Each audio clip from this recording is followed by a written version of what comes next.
Namaste. Om Sam Saraswati Namaha. And tonight we're going to ask some general questions. So let's see what the first question is. Swamiji, according to our understanding of Dharma, what is the essence of Christmas and why do we celebrate it at the Devi Mandir?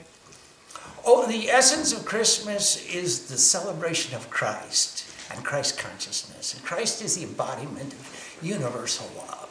And so we celebrate the embodiment of universal love, and that's the reason for the celebration. But we come from the tradition of Ramakrishna. And Ramakrishna's famous utterance is, just as many as there are individuals, so many are there ways to God, and all the paths to God reach the same destination. They're all equal. So we celebrate Christmas in the tradition of Ramakrishna, who practiced every religion, he practiced all the paths, he practiced all the ways of Dharma. But there's an older reason how Christmas came into the greater Hindu theology. And it goes way back. You can go back in history and find that the Vedic god Mitra, who is friendship, the embodiment of friendship, became Mithra in the Jendavesta, and that is the Zoroastrian religion.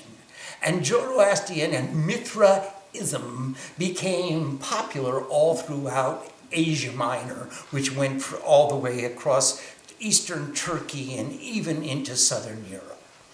And so Mithra was the very popular deity in the 300 AD when Constantine convened the Grand Convention of Constantinople.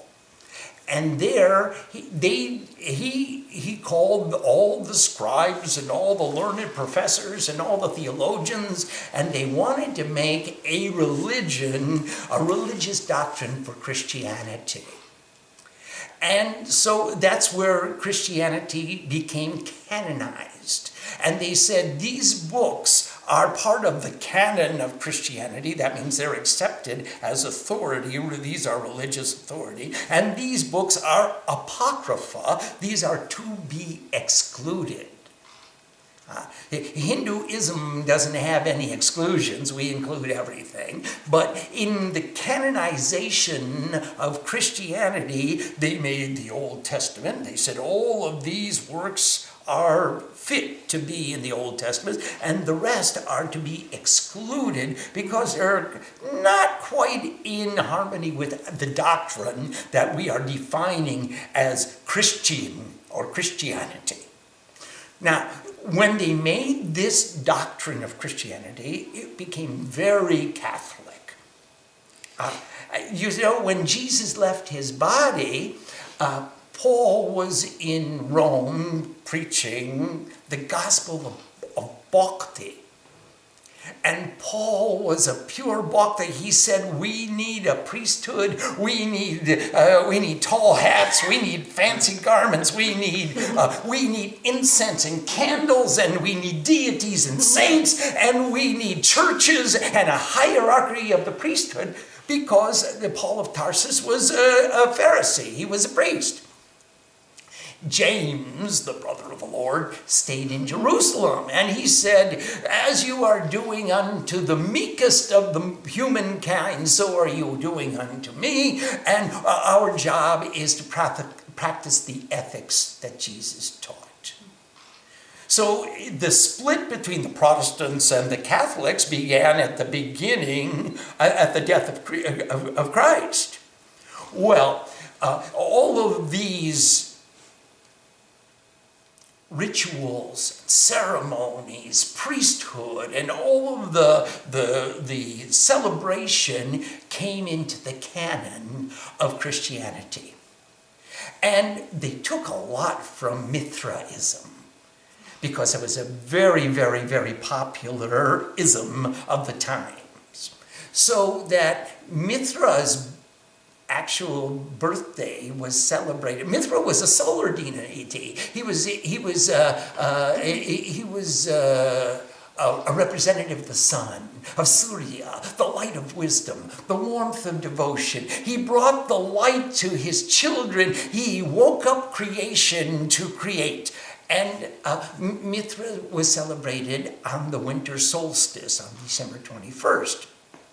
And so they didn't want to have the exact same day as Mithra because they wanted to show that they were a little bit different. They weren't just stealing or plagiarizing or taking everything from those pagans of the East. They were original, so they moved it back a couple of days and they made it the 25th.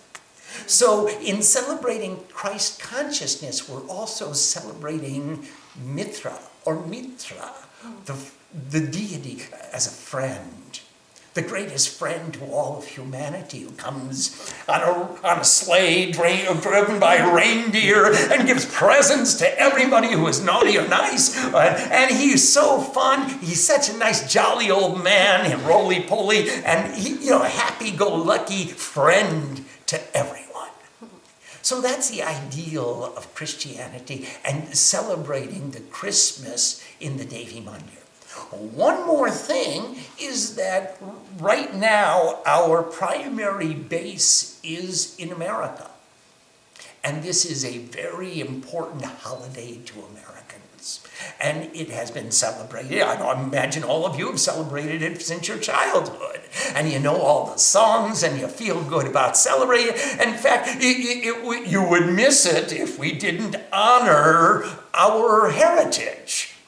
So that's another reason to embrace our congregation and enjoin all of our friends and family in a celebration that we can all relate to, regardless of where we came from, whether we came from the east or the west or the north or the south, matters little, because now we all get to join in one celebration. We can pronounce all the words, except I'm going to throw a couple of monkey wrenches into the works. And on Christmas Eve, I'll speak in Latin, and I'll also say something that nobody else will understand.